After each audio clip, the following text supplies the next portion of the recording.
Good morning, students and teachers. Oi para a galera de Libras. Here with me, Teacher Eddie. Hello everybody, welcome to another English class. I'll be the moderator here, eu serei o moderador. Tudo que vocês escreverem aqui no chat, passarei para a Rosana. Então, vamos lá, let's participate. So, Rosana, what are we going to talk about today? Let's go! Então vamos lá, gente. Hoje é a nossa aula de inglês, ela é bem especial, a gente vai falar sobre muita coisa, e aí se vocês tiverem dúvidas, mandem lá para o Ed, a gente vai conversando, os professores também. Mas antes, a gente precisa falar sobre algo muito importante. O nome da nossa aula. Oops, I did it again. Opa, eu fiz de novo. Então, todo mundo já deve conhecer essa expressão, essa frase, que é de uma cantora super famosa e fala sobre enganos, sobre mal-entendidos. Mas para essa aula, a gente vai precisar do nosso material. O que a gente vai precisar, Ed? For this class, you need your notebook, a pen or a pencil, and your booklet, Caderno do Aluno, volume 3. Isso mesmo. Algumas escolas que ainda não receberam o volume 3, o nosso material está todo no repositório, vocês podem acessar, a gente deixa as atividades para vocês resolverem com seus alunos, então não se preocupem com o material se ainda não chegou na escola, ok? Então vamos lá para o primeiro slide, bora lá. Então olha lá, galera, books, stories, language, são livros, histórias e linguagem. Mas vou trazer mais uma frase para vocês que também faz parte do nosso cotidiano linguístico, principalmente em língua inglesa. To be or not to be? That is the question. Então, de onde vem essa expressão? Vem de um livro de um escritor super famoso, o Shakespeare, e o personagem que fala, né, to be or not to be, that is the question, é o Hamlet. Então, ele faz aqui, né, uma fala filosófica, porque ele está todo em conflito.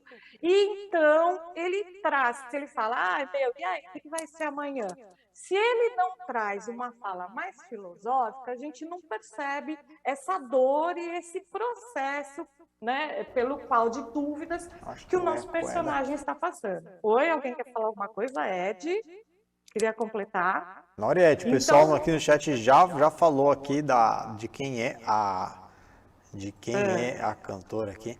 O eco que tá rolando aqui, gente, é porque é muito dramático o que a gente tá fazendo. Calma que a gente vai arrumar já. Isso mesmo.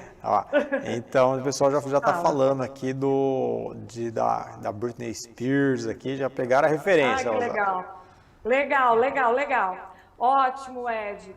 Eu e o Ed, a gente estava conversando antes de começar a aula, né? Porque o que tem a ver, né, o Oops, I did it again? Porque quando a gente aprende uma língua, mas a gente leva o nosso contexto cultural, por exemplo, eu sou brasileira, eu tenho, né, os costumes, os nossos valores, e aí quando eu vou aprender o inglês, eu quero pegar esse valor cultural, até linguístico, e colocar na língua inglesa. Um exemplo, eu vou falar para vocês, gente, eu estou em home office. Uma expressão que nós, aqui no Brasil, cunhamos, né? A gente foi lá e patenteou. O que quer dizer home office para o americano, para o native, né? Para o nativo? Home office é escritório em casa. Então, na verdade, se eu estou conversando com um inglês, com um nativo, como é que eu devo falar? I'm home, and I'm home. I'm working from home. Eu estou trabalhando de casa. I'm working from home. E não in home, né? Home office. Então, a gente precisa entender que essa linguagem ela é super importante. Quando a gente vai usar uma língua estrangeira, a gente deve considerar os valores dessa língua. Tudo bem? Entenderam? Então, vamos lá. Próximo slide. Olha lá. First of all. Próximo slide. Congelei. Então vamos lá. Se o slide não aparecer, a gente vai falando. Primeiro de tudo, assim, eu separei para vocês 3 obras originais em inglês. Então, Romeo and Juliet, Wonder Woman e Everybody Hates Chris. Todo mundo odeia o Chris, Mulher Maravilha e Romeo e Julieta. Então, se a gente pensar no contexto dessas 3 obras, vocês vão falar, ok, todas são produzidas em English language, native, nativas, né? Só que aí, como é que a gente encontra essa diferença de linguagem entre Romeo and Juliet, Wonder Woman e Everybody Hates Chris? A gente vai ter o quê? Primeiro, Romeo and Juliet. It is a love story. É uma história de amor. Então, eu posso usar a mesma linguagem, as mesmas características linguísticas de uma história de amor com uma sitcom, que é uma comédia de situação, como a gente vai encontrar em Everybody Hates Chris? Não. Wonder Woman, a gente tem um livro de aventuras, né? Essa personagem heroína, meio mística, meio deusa. Então, eu não posso, apesar de serem, né, todas histórias produzidas em língua estrangeira, a gente não vai ter a mesma linguagem, não é? Então, a gente precisa entender, para a gente evitar maus entendidos, né, para a gente não falar, ai, meu Deus, que confusão, a gente precisa entender também o que está por trás, né, da linguagem, que são esses valores culturais.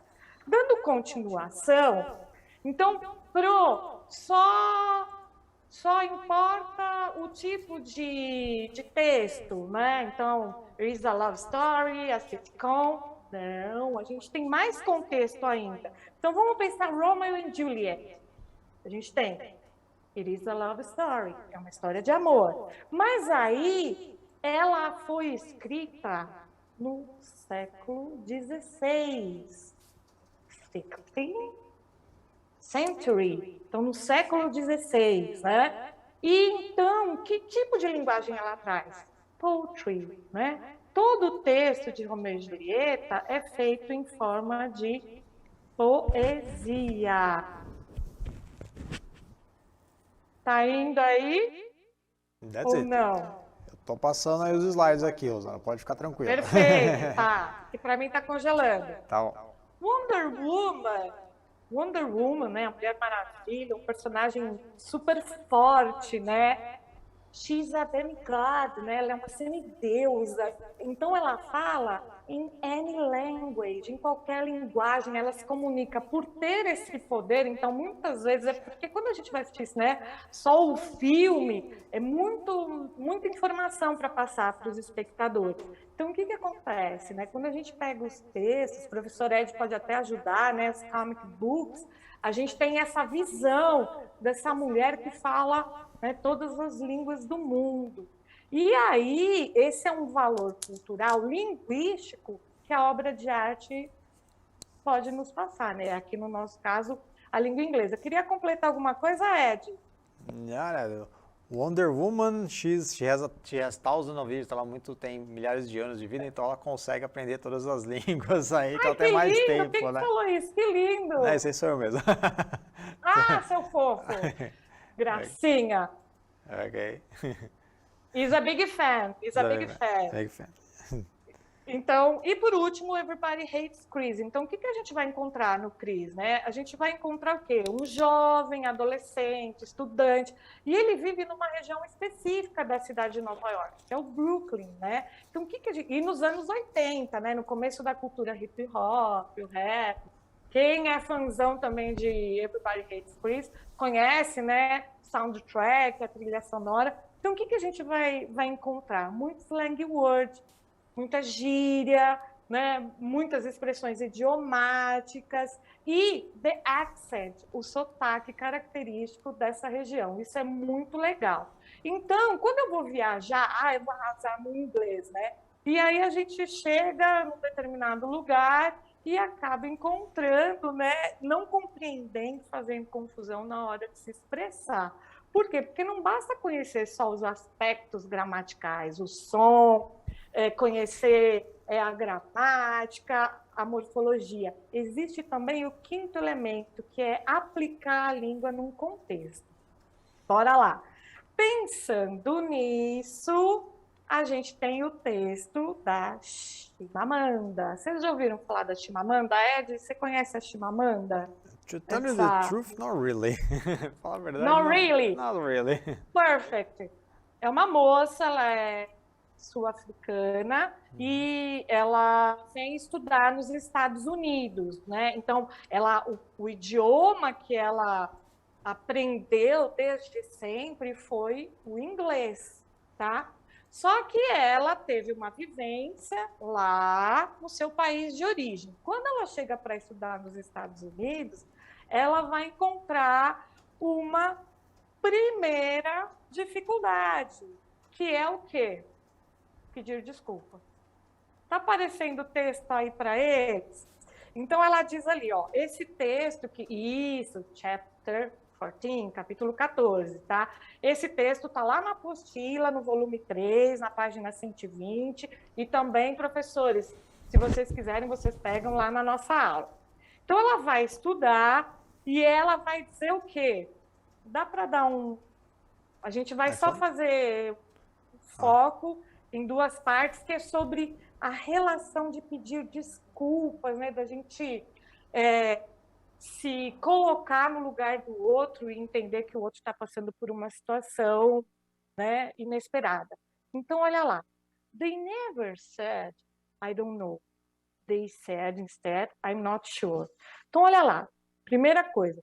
Quando você é ensinado, né, desde bebê, na escola americana, a falar inglês, no contexto Estados Unidos, o que vai acontecer? Se você tem um problema para resolver e o professor pergunta, what is the answer, né? Qual é a resposta? O jovem americano, ele nunca vai responder, I don't know the answer. Eu não sei a resposta, eu não conheço a resposta. Ele sempre vai dizer, I'm not sure. Percebem? Se a gente fizer uma relação aqui no Brasil, quando a gente não sabe a resposta, a gente fala, não sei, não sei. Se o aluno responder para a gente, professor, né, Ed, I'm not sure, não tenho certeza. O que a gente vai pensar desse aluno, Ed? No problem. No problem. Ou então que ele tem duas respostas, né? Ele está em dúvida em outras questões. Então, vejam, a mesma expressão pode ter significados diferentes de acordo com o contexto. Isso é muito importante. Quando a gente vai ler um texto em inglês, a gente tem que ir, né, aberto para perceber essas situações que estão além do uso da língua. Tudo bem? Voltando lá para o texto, tem uma outra questão. Bora lá, dá um clique aí, por favor. Prediction. Olha lá. Por exemplo, quando alguém tropeça, cai, ou acontece, né, algum infortúnio com essa pessoa, aqui no Brasil a gente fala, nossa, né, tá tudo bem, né, você tá bem. E para Chimamanda é costume, lá de onde ela vem, no uso do inglês, dizer, oh, I'm sorry, né, eu sinto muito. Nos Estados Unidos, também eles não falam I'm sorry nessa situação. Eles vão falar o quê? Are you okay? Você está bem? Porque se para o americano você, sei lá, ele tropeçou, né, machucou o pé, e aí você fala, oh, I'm sorry, ele vai falar, it's not your fault, né? Não é sua culpa, por que você está pedindo desculpas? Então, são pequenas confusões, misunderstanding, que a gente acaba levando quando a gente vai trabalhar com uma língua que não é a nossa. E isso é muito importante para a gente perceber que não basta só a gente se preocupar com o momento em que esse texto foi escrito, em que época, em que lugar, que tipo de situação ele retrata, mas principalmente como a língua é empregada. Tudo bem? Ok? Ok. Então vamos lá. Na situação número 1, Language Focus, a gente tem um contexto. American students, né? Então são estudantes americanos genuínos, native. Uma aula de matemática, math class, e solving a problem. Então resolvendo um problema. Então, I don't know ou I'm not sure. O que esse aluno americano responderia? Vamos lá, primeira interação no chat. Ele responderia I don't know ou I'm not sure. Se o professor pergunta, where is the answer? Vamos lá, 30 segundos. Ed, se alguém já responder, você pode falar, tá bom? Ok. Vamos deixar a questão então na tela. Então eles têm que responder então entre I don't know, I'm not sure. A Angeliana respondeu já I'm not sure. A Rosélia também I'm not sure. E aí eu até coloquei no chat Chimamanda. Se eu for Chimamanda, o nome é difícil a gente memorizar, né? Ela deu uma entrevista faz algumas semanas no Roda Viva aí também. Tá? E é a sempre... Chimamanda, sim. E aí ele geralmente é reprisado também lá na TV Educação, no mesmo canal que a gente passa, né? Então é verdade. Então coloquei até já. A Ana Carolina também respondeu I'm not sure. É isso aí, Rosana? Perfeito, galera. É isso aí. No Brasil, nós responderíamos o quê? Não sei, né? Bem rapidinho. Lá nos Estados Unidos, desde pequenininhos, eles são levados a responder I'm not sure. Exatamente. É uma construção cultural essa resposta e o uso da língua. Tudo bem? Perceberam? Então, vamos lá. A segunda situação... Bora lá. Spotlight number 2 no próximo. Okay. Isso. Quando você, né, você está andando na rua, né, walking on the street e tal, e aí você vê um coleguinha tropeçar, né, ou cair, ou ficar em choque, o que a gente vai responder? O que a gente vai dizer para esse coleguinha se ele for americano? Se ele for americano. Sorry or are you okay? Vamos lá, 30 segundinhos, se a galera estiver aí respondendo. A Rosélia já respondeu, are you okay? Aê, beleza! Então, continuando, se alguém tiver alguma coisa para falar, você pode me interromper aí, tá, Ed? Okay. Tudo bem? Então, a gente percebeu, a gente só vai falar sorry, I'm sorry, quando estivermos em contexto com nativos americanos, se nós... Oi, fala, Ed. Quer falar alguma coisa? Não. Não? Se nós tivermos causado algum problema para essa pessoa, se a gente causou alguma dificuldade, por exemplo, se a gente se atrasou, oh, I'm sorry, I am late, né? Desculpa, eu estou atrasado. Então, a pessoa ficou nos esperando. Então, a gente usa I am sorry.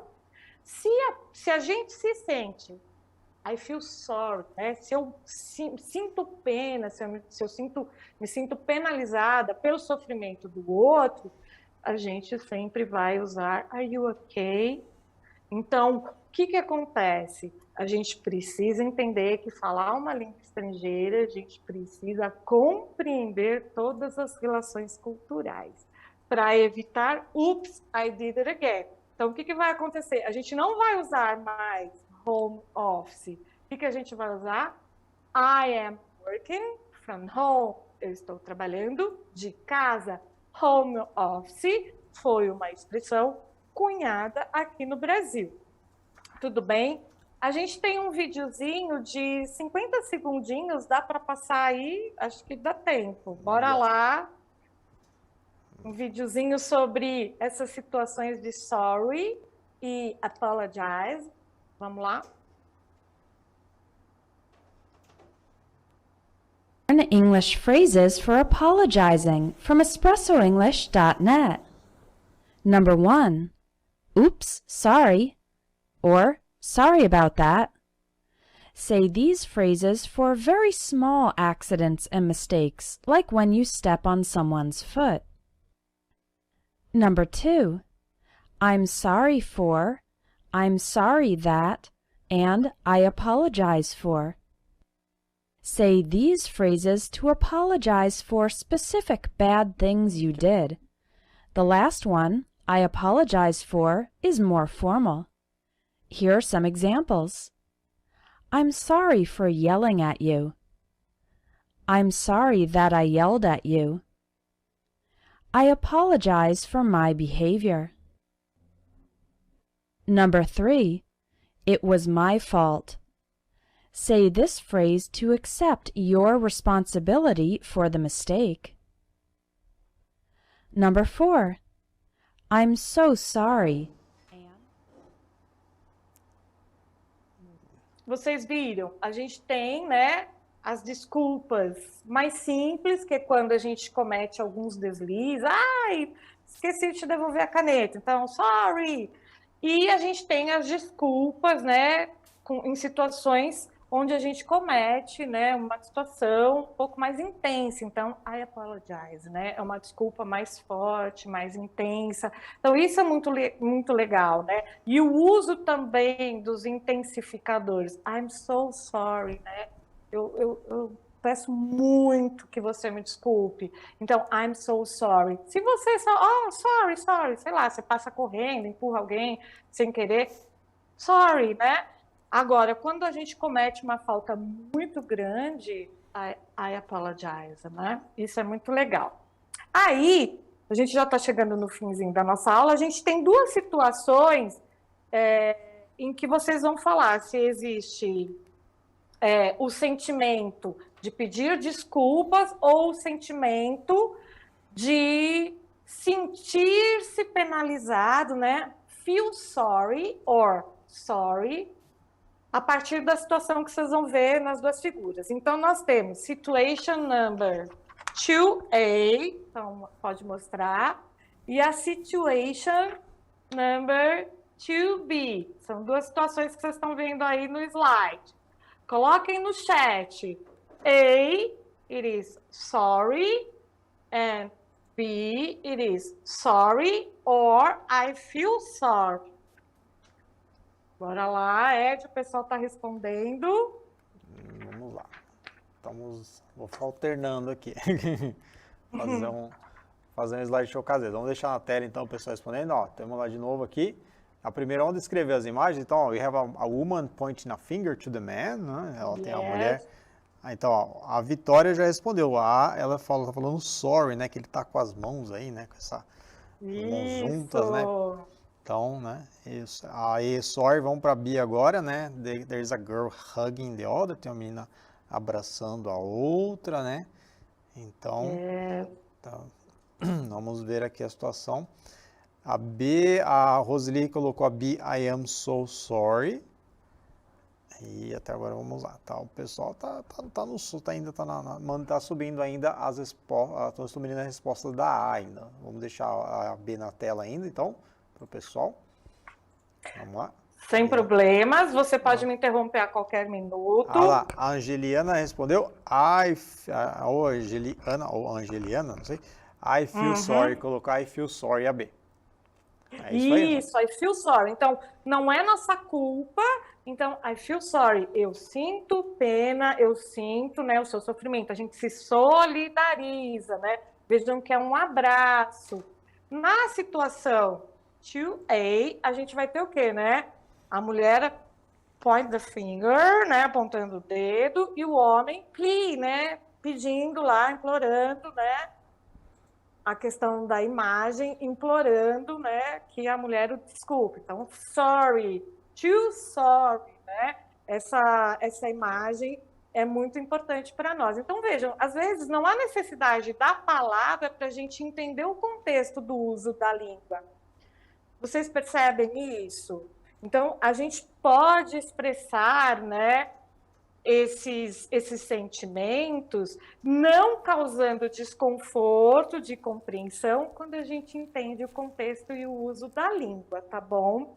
Então, para vocês, né, de post-reading, a gente vai deixar que vocês discutam com seus colegas, aí, com seus professores, e mandem para a gente quando é que a gente comete essas confusões, esses misunderstandings, principalmente nas mídias sociais. Contem para a gente, professores, compartilhem, né? No nosso dia a dia, a gente tem muita expressão aqui da língua inglesa. Então, o exemplo do home office é então, aguardo, né, a resposta de vocês. E é isso, a nossa aula está chegando ao fim. A gente hoje falou de linguagem e literature, né, a literatura, sobre contexto cultural, os lugares, as pessoas, o tempo em que a obra foi escrita. Vimos um vocabulário, sorry, I'm so sorry, apologize, e é isso. A gente tem as habilidades do Oops, I Did It Again, aí para os professores consultarem, e é isso. Thank you for watching this class, and see you next class. Kisses. And Teacher Ed, thank you. Ok, thank you for having me, Rosana. E não esqueçam de avaliar a aula aí para ajudar a gente, sempre melhorar, certo? Vai aparecer o link da avaliação também para vocês. And see you next class. Bye, bye.